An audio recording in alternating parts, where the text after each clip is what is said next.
Morning student. तो chapter 4 Lal Bahadur Shastri. तो चलो हम अभ्यास देखते हैं। तो अभ्यास का पहला क्वेश्चन है कि कथनों का आशय स्पष्ट कीजिए। जहाँ पहला दिया है हमें कि शास्त्री जी को निष्काम कर्मयोगी कहना अधिक उचित है। क्या पूछा है कि शास्त्री जी को निष्काम कर्मयोगी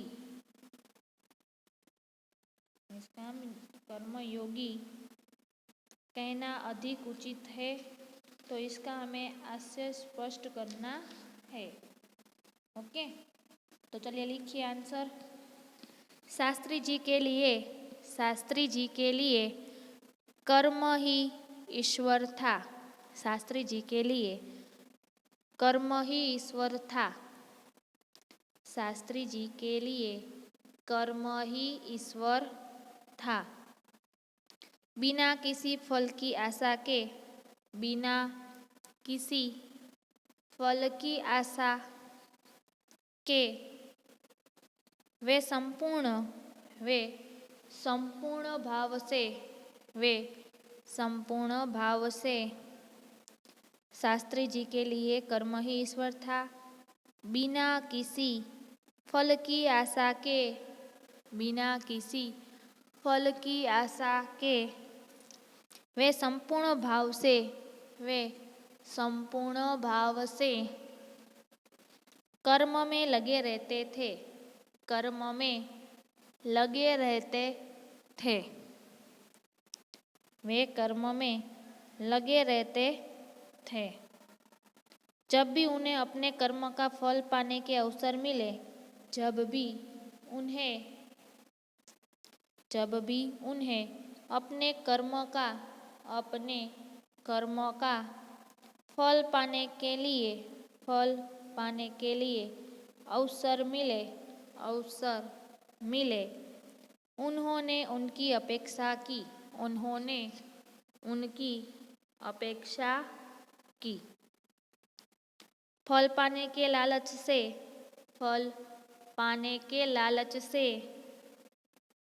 उन्होंने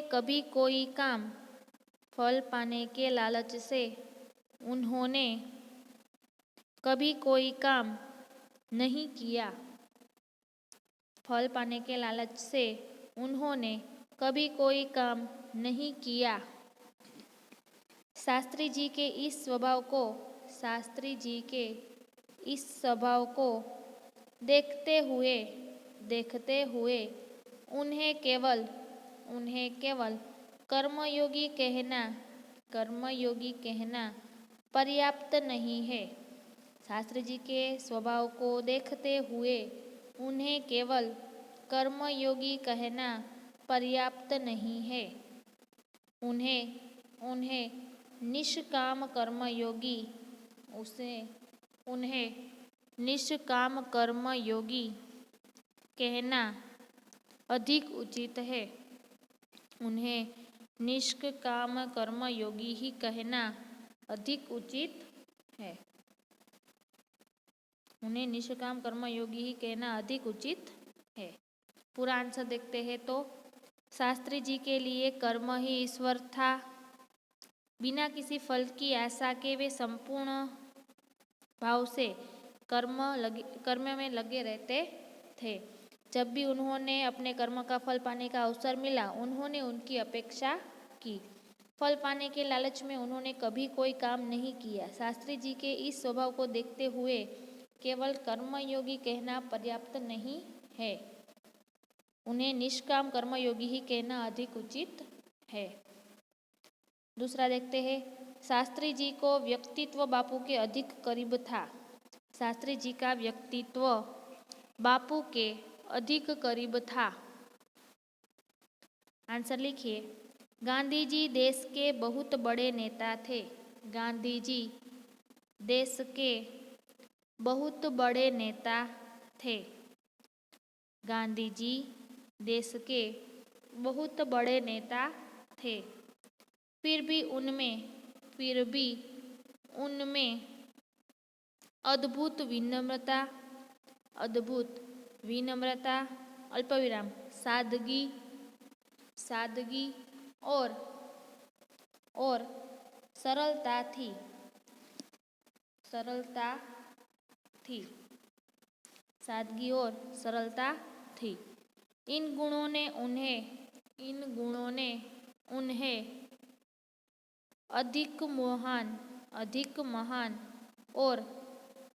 महान और लोकप्रिय बना दिया।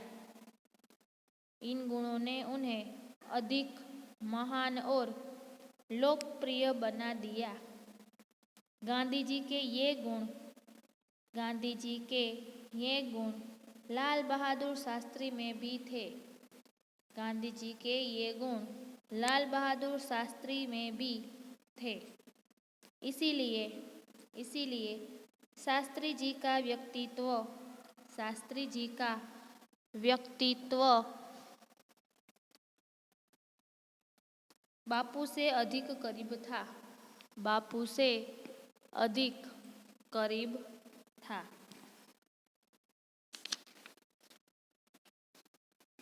तीसरा देखते हैं। शास्त्री जी का संपूर्ण जीवन श्रम, सेवा, सादगी और समर्पण का अनुपम उदाहरण है। शास्त्री जी का संपूर्ण जीवन श्रम, सेवा, सादगी और समर्पण का अनुपम उदाहरण है। तो आंसर लिखिए। शास्त्री जी कर्म को ईश्वर मानकर उसकी पूजा के रूप में श्रम करते थे। शास्त्री जी कर्म को ईश्वर मानकर उसकी पूजा के रूप में श्रम करते थे। देश और समाज की सेवा में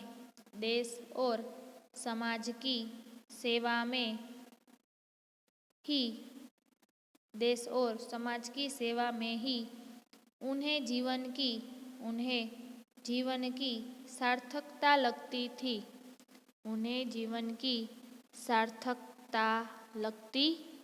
थी।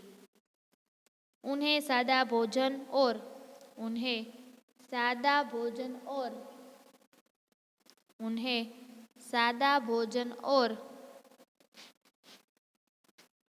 सादा पहनवा ही पसंद था। उन्होंने जो कुछ किया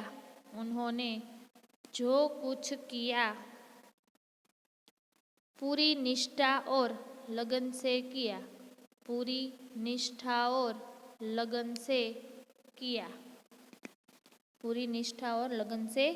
किया। उनकी ये विशेषताएं बहुत कम लोगों में पाई जाती है। पूरा आंसर देखते हैं। शास्त्री जी कर्मों को ईश्वर मानकर उसकी पूजा के रूप में ही श्रम करते थे।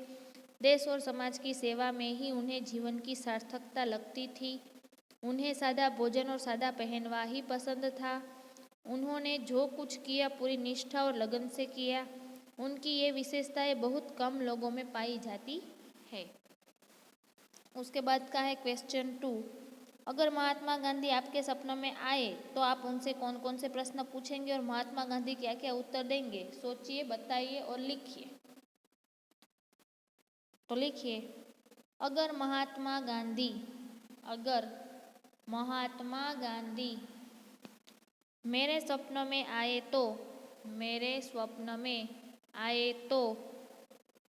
मैं उनसे निम्नलिखित प्रश्न पूछूंगा।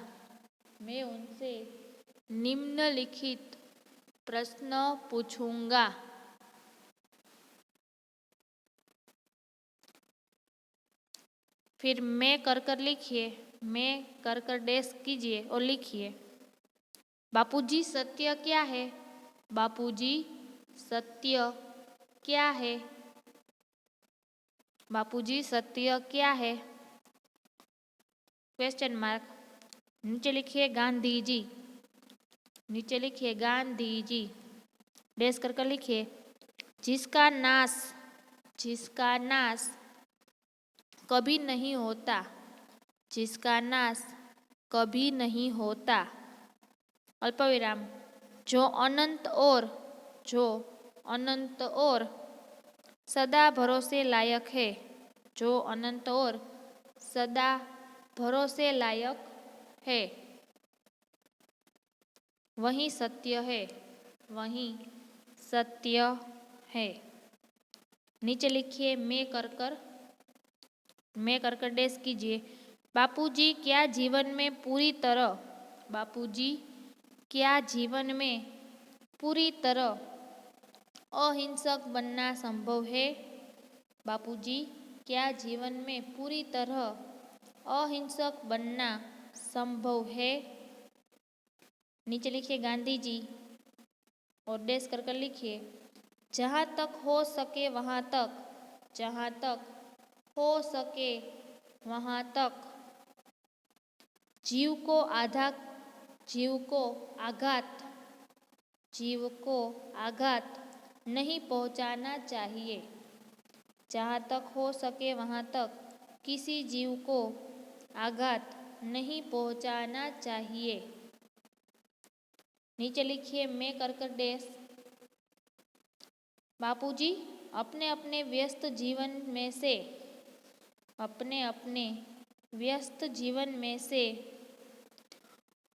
अपनी आत्मकथा लिखने का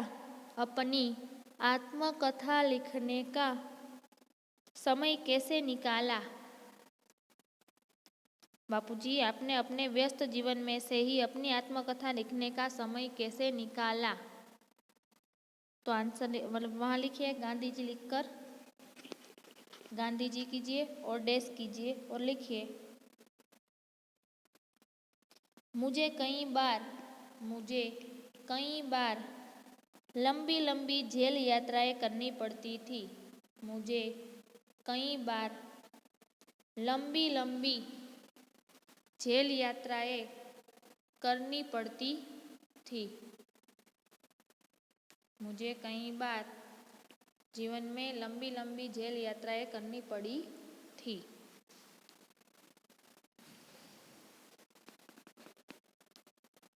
उनका उपयोग में आत्मकथा लिखने में करता था, उनका उपयोग में आत्मकथा लिखने में करता था, उनका उपयोग में आत्मकथा लिखने में करता था।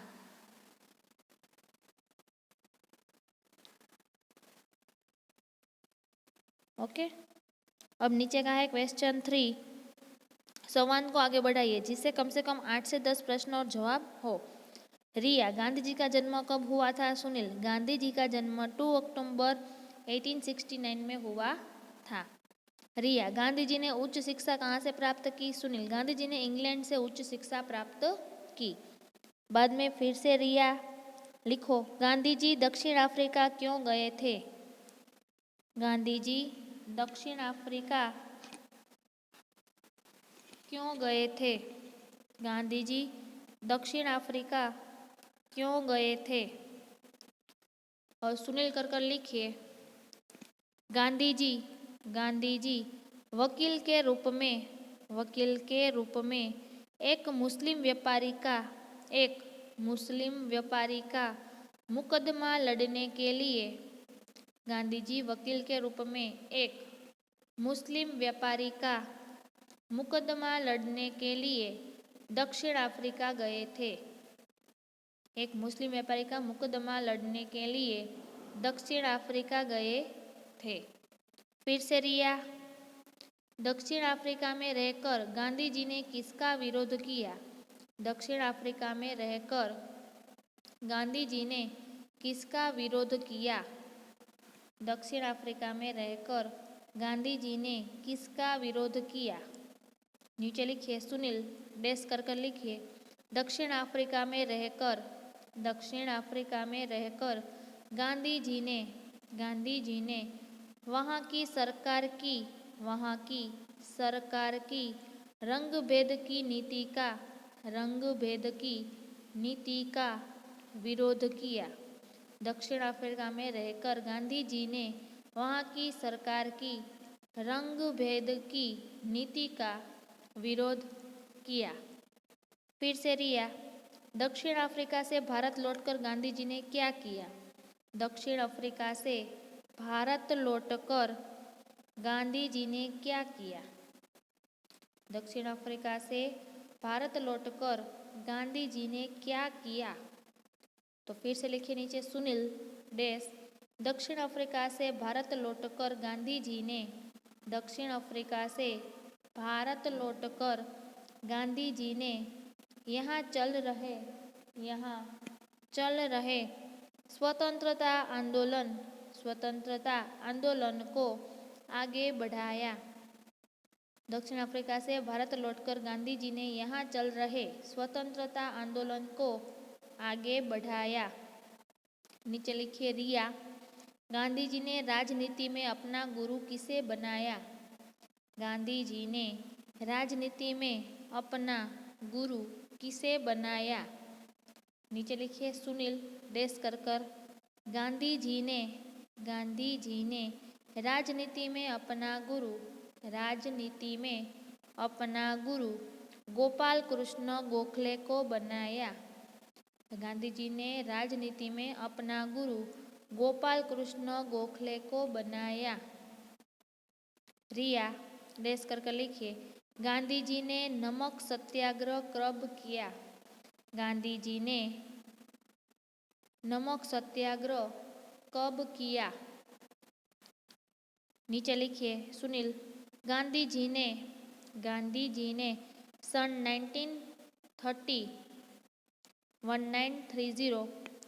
1930 में नमक का सत्याग्रह किया। गांधी जी ने सन 1930 में नमक सत्याग्रह किया। उसके बाद का रिया, गांधी जी ने चरखे को क्यों महत्व दिया? गांधी जी ने चरखे को क्यों महत्व दिया? गांधी जी ने चरखे को क्यों महत्व दिया? तो लिखिए नीचे सुनील कर गांधी जी ने देश की गरीबी दूर करने के गांधी जी ने देश की गरीबी दूर करने के हेतु से गांधी जी ने देश की गरीबी दूर करने के हेतु से चरखे को महत्व दिया। गांधी जी ने देश की गरीबी दूर करने के हेतु से चरखे को महत्व दिया। उसके बाद का रिया, सन 1942 में गांधी जी ने कौन सा आंदोलन किया? सन 1942 में गांधी जी ने कौन सा आंदोलन किया? तो सुनील कर लिखिए नीचे, सन 1942 में गांधी जी ने अंग्रेजों भारत छोड़ो का आंदोलन किया। अंग्रेजों भारत छोड़ो का आंदोलन किया। फिर से रिया, गांधी जी की हत्या कब और कहाँ हुई? गांधी जी की हत्या कब और कहाँ हुई? आंसर सुनील कर लिखिए, गांधी जी की हत्या 30 जनवरी 1948 को गांधी जी की हत्या 30 जनवरी 1948 को राजधानी दिल्ली में हुई। नीचे लिखिए रिया डैश कर गांधी जी की समाधि कहाँ है? वह किस नाम से प्रसिद्ध है? गांधी जी की समाधि कहाँ है और वह किस नाम से प्रसिद्ध है? तो सुनील कर लिखिए, गांधी जी की समाधि दिल्ली में है। गांधी जी की समाधि दिल्ली में है। वह राजघाट के नाम से प्रसिद्ध है। वह राजघाट नाम से प्रसिद्ध है। ओके। उसके बाद निम्नलिखित परिच्छेद का शुद्ध रूप में अनुलेखन कीजिए। तो कोलकाता में हमारा घर एक शांत जगह पर है। हमारे बगीचे की दीवार के उस तरफ एक सकरी सड़क है। यह सकरी सड़क वन प्रांत पर जाकर खत्म होती है। इस सड़क के दोनों ओर मकान है और अधिक यातायात न होने से बहुत ही शांत रहती है। सारे दिन इसके आसपास गिलहरियाँ एक दूसरे से पीछा करती है। हमारे आसपास के पेड़ों पे अनेक प्रकार के पक्षी दिखाई पड़ते हैं। सारा दिन हवा में पक्षियों का संगीत तैरता रहता है।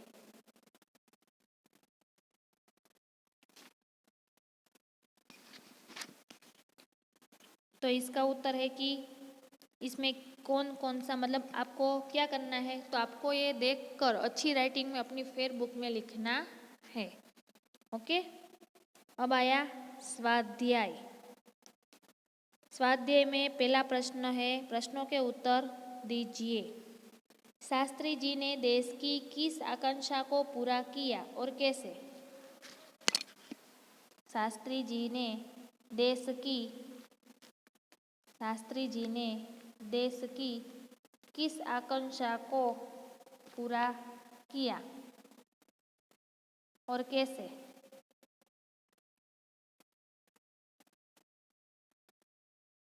तो आंसर लिखिए। प्रधानमंत्री के रूप में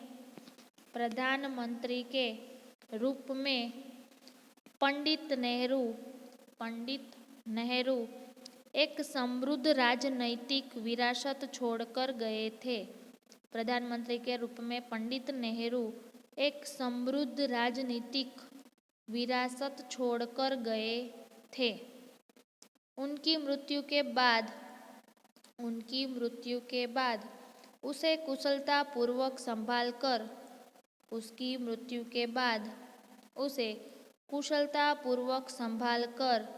शास्त्री जी ने देश की आकांक्षा पूरी की।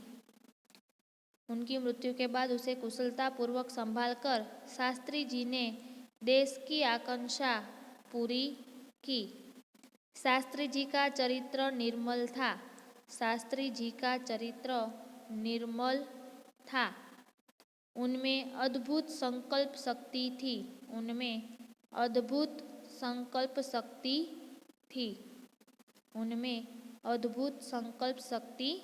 थी। राष्ट्र को लाभ पहुंचाना उनके हर कर्म का एकमात्र उद्देश्य रहता था। राष्ट्र को लाभ पहुंचाना उनके हर कर्म का एकमात्र उद्देश्य रहता था। उनके इन्हीं गुणों के बल पर वे नेहरू जी की विरासत को संभालने और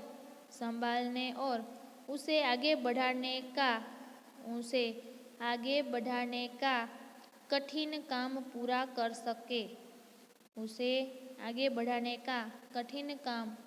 कर सके। पूरा आंसर देखते हैं। प्रधानमंत्री के रूप में पंडित नेहरू एक समृद्ध राजनीतिक विरासत छोड़कर गए थे। उनकी मृत्यु के बाद उसे कुशलतापूर्वक संभालकर शास्त्री जी ने देश की आकांक्षा पूरी की। शास्त्री जी का चरित्र निर्मल था। उनमें अद्भुत संकल्प शक्ति थी। राष्ट्र को लाभ पहुंचाना उनके हर कर्म का एकमात्र उद्देश्य था। उनके इन्हीं गुणों और बल के पर वे नेहरू जी का विरासत को संभालने और उसे आगे बढ़ाने का कठिन काम पूरा कर सके। ओके, अब दूसरा क्वेश्चन देखते हैं। लाल बहादुर शास्त्री पर गांधी जी के आदर्शों का क्या प्रभाव पड़ा? लाल बहादुर शास्त्री पर गांधी जी के आदर्शों का क्या प्रभाव पड़ा? तो आंसर लिखिए। लाल बहादुर शास्त्री का जन्म एक साधारण परिवार में हुआ था। लाल बहादुर शास्त्री का जन्म एक साधारण परिवार में हुआ था और उसी में उनकी परवरिश हुई। प्रधानमंत्री जैसे ऊंचे पद पर पहुंचने पर भी ऊंचे पद पर पहुंचने पर भी वे सामान्य ही बने रहे, वे सामान्य ही बने रहे। विनम्रता, सरलता, सादगी और जनसेवा की भावना उनके व्यक्तित्व के अभिन्न अंग बन गई थी। प्रधानमंत्री जैसे ऊंचे पद पर पहुंचने पर भी वे सामान्य ही बने रहे। विनम्रता, सरलता, सादगी और जनसेवा की भावना उनके व्यक्तित्व के अभिन्न अंग बन गई थी। ये सारे गुण महात्मा गांधी के थे। ये सारे गुण महात्मा गांधी के थे, जो शास्त्री जी में अपने आप आ गए थे, जो शास्त्री जी में अपने आप आ गए थे। गांधी जी की तरह उन्होंने अछूतोद्वार कार्यक्रम भी चलाया। गांधी जी की तरह उन्होंने अछूतोद्वार कार्यक्रम भी चलाया। इस प्रकार लाल बहादुर शास्त्री पर गांधी जी के आदर्शों का गहरा प्रभाव पड़ा। इस प्रकार लाल बहादुर शास्त्री पर गांधी जी के आदर्शों का गहरा प्रभाव पड़ा। पूरा आंसर देखते हैं। लाल बहादुर शास्त्री का जन्म एक साधारण परिवार में हुआ था और उसी में उनकी परवरिश भी हुई। प्रधानमंत्री जैसे ऊंचे पद पर पहुंचने पर भी वे सामान्य ही बने रहे। विनम्रता, सरलता, सादगी और जनसेवा की भावना उनके व्यक्तित्व के अभिन्न अंग बन गई। ये सारे गुण महात्मा गांधी के थे, जो शास्त्री जी में अपने आप आ गए थे। गांधी जी की तरह उन्होंने अछूतोद्वार कार्यक्रम भी चलाया। इस प्रकार लाल बहादुर शास्त्री पर गांधी जी के आदर्शों का गहरा प्रभाव पड़ा। उसके बाद है कि शास्त्री जी के संसदीय जीवन की शुरुआत कैसे हुई, तो ये हम अगले लेक्चर में देखेंगे। आज जितना लिखवाया है उतना फिर बुक में अच्छी राइटिंग में लिख लेना, ओके। और कोई डाउट हो तो लेक्चर खत्म होने के बाद पूछ सकते हो, ओके।